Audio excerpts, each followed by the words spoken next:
पाकिस्तान के आग्रह पर युद्ध विराम, पाकिस्तान के डीजीएमओ ने फोन किया था। ये बड़ी जानकारी पद्मजा जिस बात को जानना चाह रही थी और भी उसमें बहुत सारी जानकारियां शामिल होंगी। मनीष जरा बताइए, भारत के डीजीएमओ को पाक डीजीएमओ का फोन और पाकिस्तान के आग्रह पर यह युद्ध विराम हुआ है और क्या डिटेल्स आ रही है? बिल्कुल, देखिए सबसे बड़ी खबर है कि आखिर कैसे हुआ युद्ध विराम।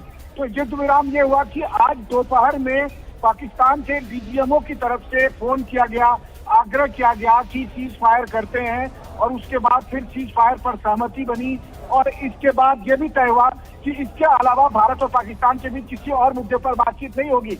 यानी कि भारत और पाकिस्तान के बीच कोई और बातचीत नहीं होगी, केवल सीज फायर पर बातचीत हुई, तनाव खत्म करने पर बातचीत हुई, युद्ध विराम पर बातचीत हुई। और इसके बाद सबसे महत्वपूर्ण बात है कि एक तरफ जहां पर्दे के पीछे से तमाम डिप्लोमेटिक एक्टिविटी चल रही थी, जहाँ की भारत की सरकार भी अलग अलग देशों से बात कर रही थी और इस बीच अमेरिका के उपराष्ट्रपति, अमेरिका के विदेश मंत्री लगे हुए थे। उनकी तरफ से कई कॉल किया गया था, डॉक्टर जयशंकर को भी, हमारे विदेश मंत्री को भी। बल्कि जो खबरें आ रही है उसके मुताबिक अमेरिका के उपराष्ट्रपति की प्रधानमंत्री नरेंद्र मोदी से भी बातचीत हुई है, ये दावा भी किया जा रहा है अमेरिका के विदेश मंत्री की तरफ से।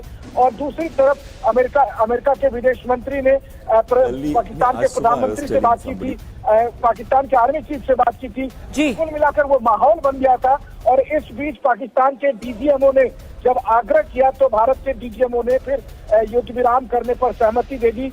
यानी कि जो सीमा पर दोनों तरफ से गोलीबारी चल रही थी वो तत्काल रोक गई है।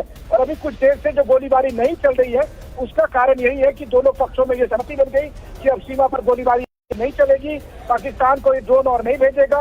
वैसे भी वो जो ड्रोन भेज रहा था वो सब बेकार हो जा रहे थे, उसे मार गिराए जा रहे थे। और अब पाकिस्तान के डीजीएमओ के आग्रह के बाद युद्ध विराम कर दिया गया है। ये अब की सबसे बड़ी खबर है। बिल्कुल, टाइम पर हम बता रहे हैं कि कैसे इस युद्ध विराम का फॉर्मूला तय किया गया। बिल्कुल। और